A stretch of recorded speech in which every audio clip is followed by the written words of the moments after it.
How you doing, guys? Big Met Dan School here again today, back once again with another episode of my Warhammer 40,000 Conquest series for you. Today, we'll be taking a look through the pages of issue 48.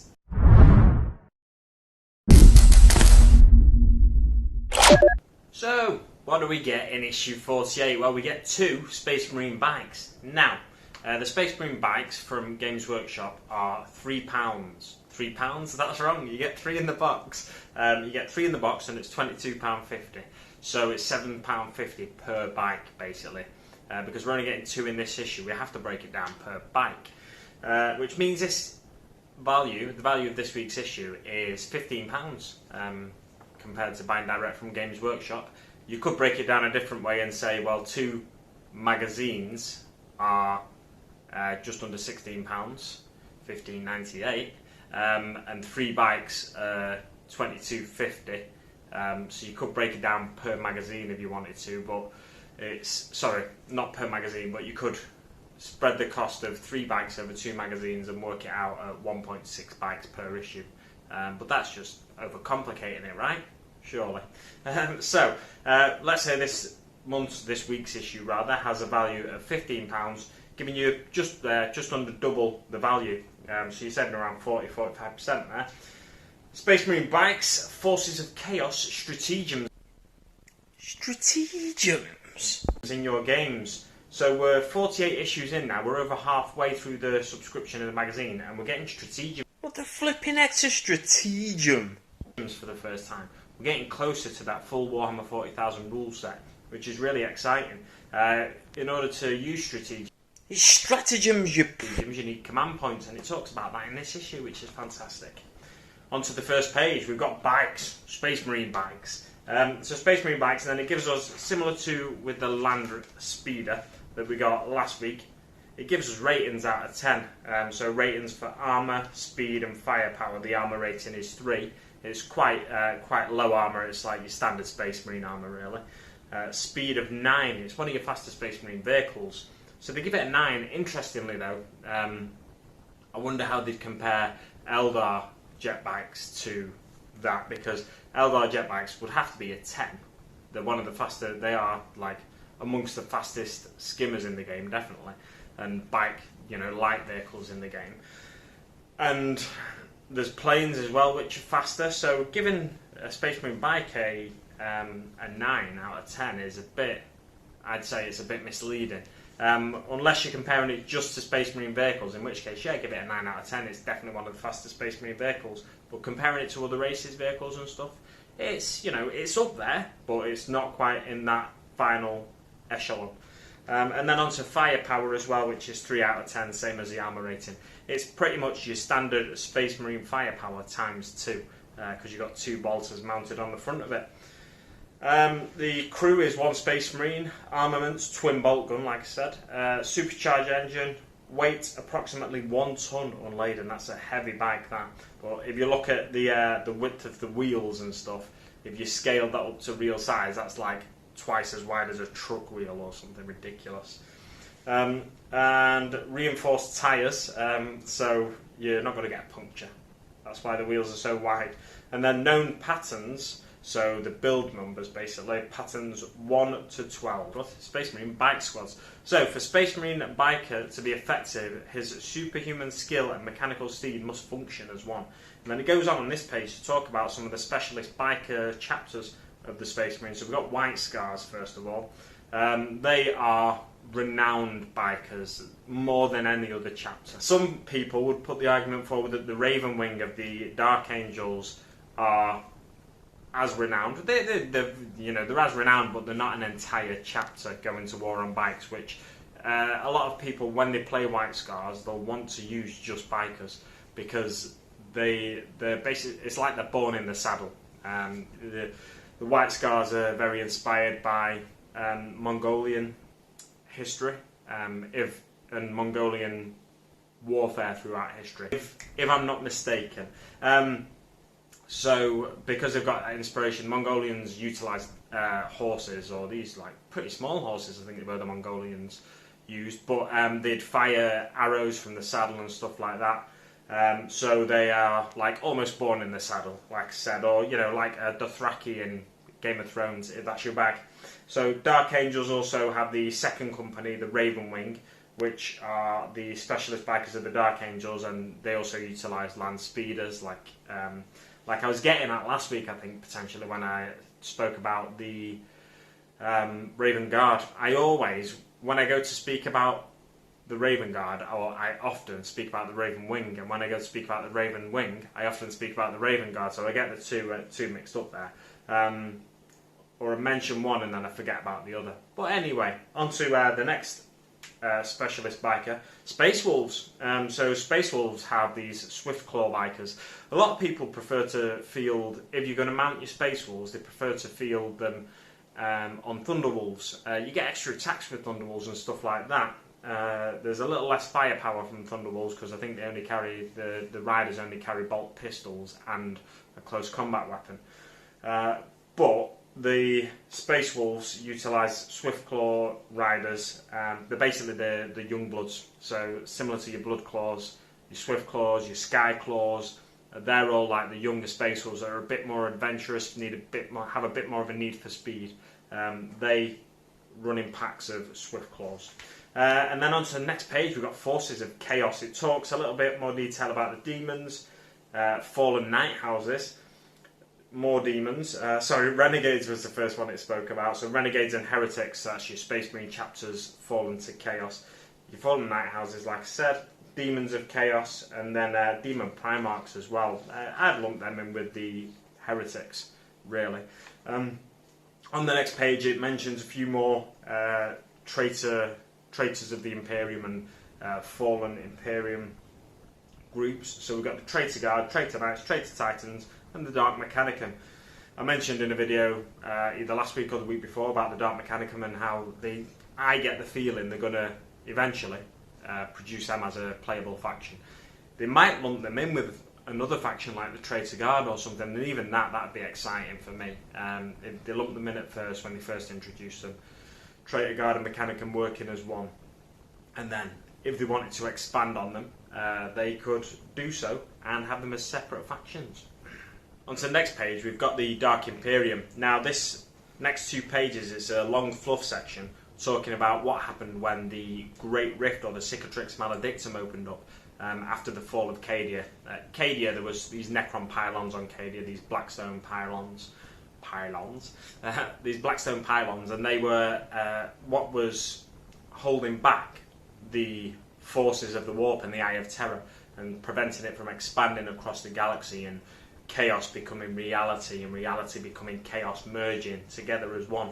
But yeah, when Cadia fell, the Cicatrix Maledictum opened up across the galaxy, and it produced the Noctis Eterna, the Eternal Night, the Defense of Terror. So Terror was under attack at one point from the Khornate forces.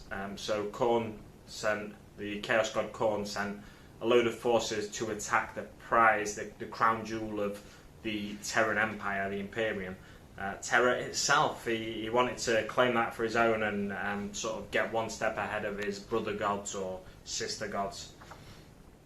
And then onto the next page, we've got the Gate is Broken.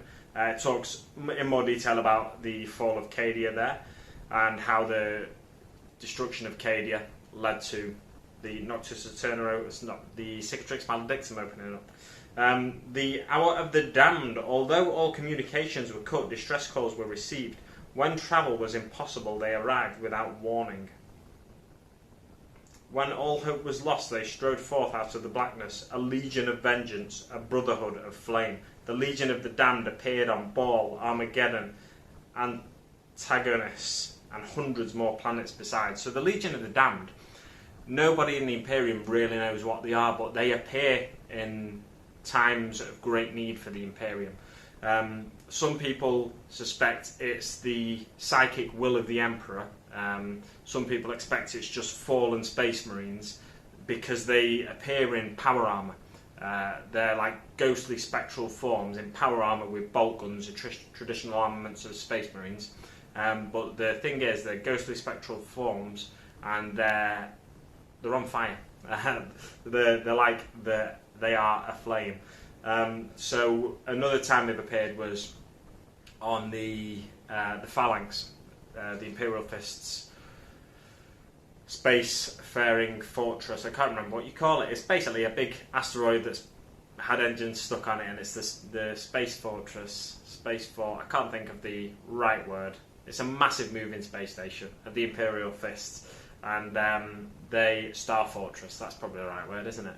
And they appeared when the Demon Prince Be'lakor attacked the Phalanx and wanted to remove it from. I think the idea was he wanted to remove it from the defense of Terra, so that Terra was then laid bare for all Chaos forces to attack it. And they appeared to help the Imperial Fists out there, and then the Imperial Fists made the way to Cadia before the fall of Cadia, as it was going on, kind of thing. And then they went from the Phalanx then to try and fight on Cadia, I think, if I remember rightly. But yeah, anyway, I've spoken quite long about that now, so moving on to the next bit. A light in the darkness. From blackness there came a light, a brief flash, then distant blinks, intermittently. The rays of the Astronomicon had lanced outwards from Holy Terror. So, on the first page there, I spoke about the Noctis Eterna. When the Great Rift opened, the Cicatrix Maledictum, basically the Astronomicon went out, so the light of the Emperor, which the Imperium used to sail through the stars or through the warp, they use that as like a beacon of light so they know where they are in relation to Terra in the galaxy. But then eventually the light comes back on after the Cicatrix Maledictum opened up and had been open for a little while, and then the Indomitus Crusade began, where Rabute Guilliman gets the forces of Terra and the Imperium at large, gets them and goes out on a massive crusade into the northern part of the galaxy, which is cut off from Terra by the Cicatrix Maledictum, and the Astronomicon still doesn't reach through the Cicatrix Maledictum to that side of the galaxy. So he's going to that side of the galaxy to try and basically find survivors, unite them under the banner of the Imperium again. On to the next page, Deadly Pursuit. It's the short story. This one's a pretty exciting one. It's about some White Scar bikers that get involved with some Khornate bikers. It's all very exciting, and it talks. There's moments where the sergeant is taking both hands off of the controls of the bike and is attacking a Khornate biker. It's almost as if they are riding these massive steeds, these horses, and he's just letting the horse do its thing. But it's obviously a bike, not a horse, and he's just leaning over and wrestling almost with the Khornate warrior there. It's pretty exciting. The White Scars make their home on the chapter planet Chagoris. Their fortress monastery, Quanju, sits atop a colossal mountain range. The heads of the chapter's enemies are displayed atop of the copper gates of this sacred bastion. That's something I didn't know about the White Scars, so that's a pretty cool little bit of information I thought I'd throw in there for you. Onto the how to build section. 2 pages, this how to build section, similar to the Landspeeder. This is, it's a little bit of an older kit, so the how to builds weren't that detailed. However, you don't really need it to be that detailed. This is pretty straightforward. It's pretty clear which part is which, so you don't really need any more than the 2 pages to give you, I'd say.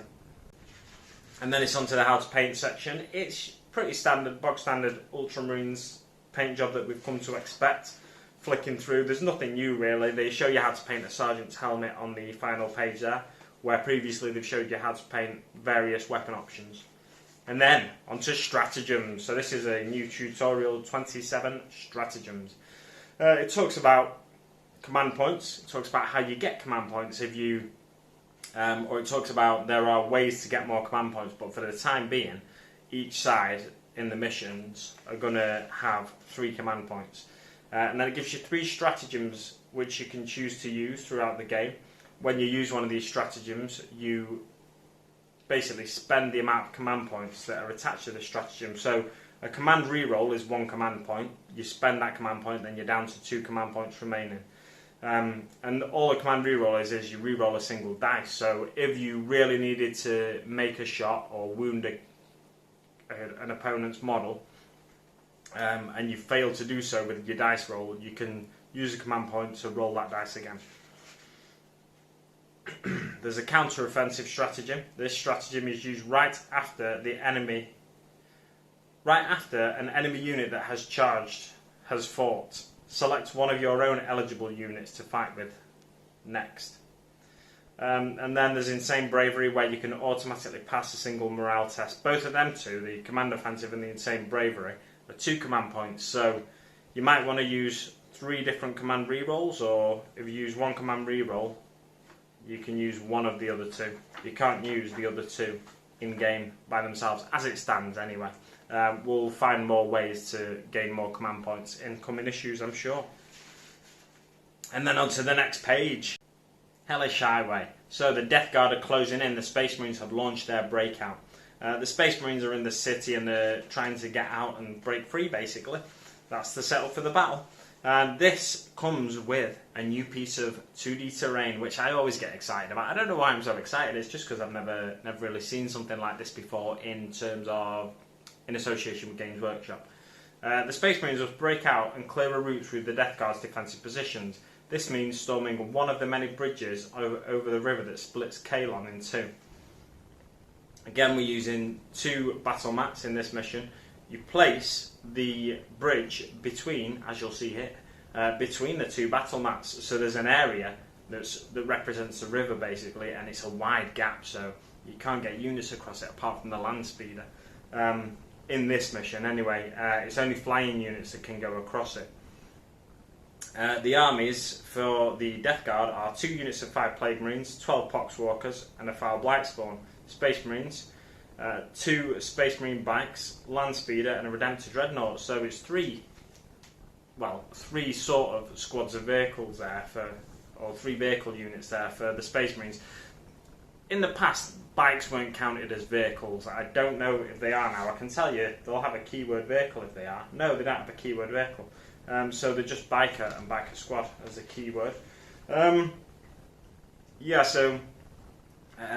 Basically, the Space Marines have these fast units because they're trying to break out, and they also have the Redemptor Dreadnoughts try and plough his way through the centre of the Death Guard lines.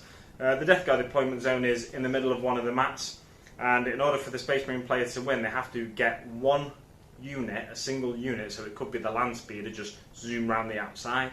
It could be the Space Marine bikes, you might get them across a bridge and then around the Death Guard somehow, or it could even be the Redemptor Dreadnought. I'd be surprised if it was, to be honest.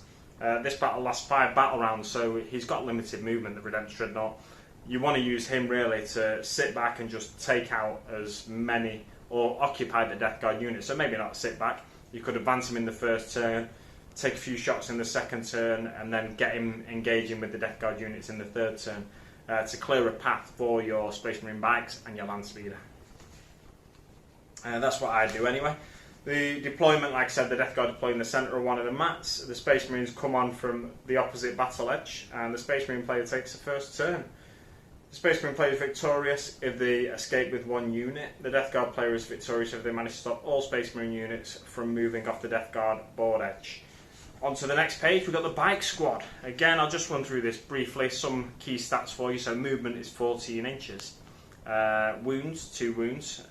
It's also got the stats for the attack bike in here, which has 4 wounds. It has a rider and a gunner on the attack bike, that's why it has the extra wound. The leadership is 8 as your standard Space Marine leadership. They've got typical Space Marine rules like "and they shall know no fear" and Codex Discipline. They also have turbo boost zone.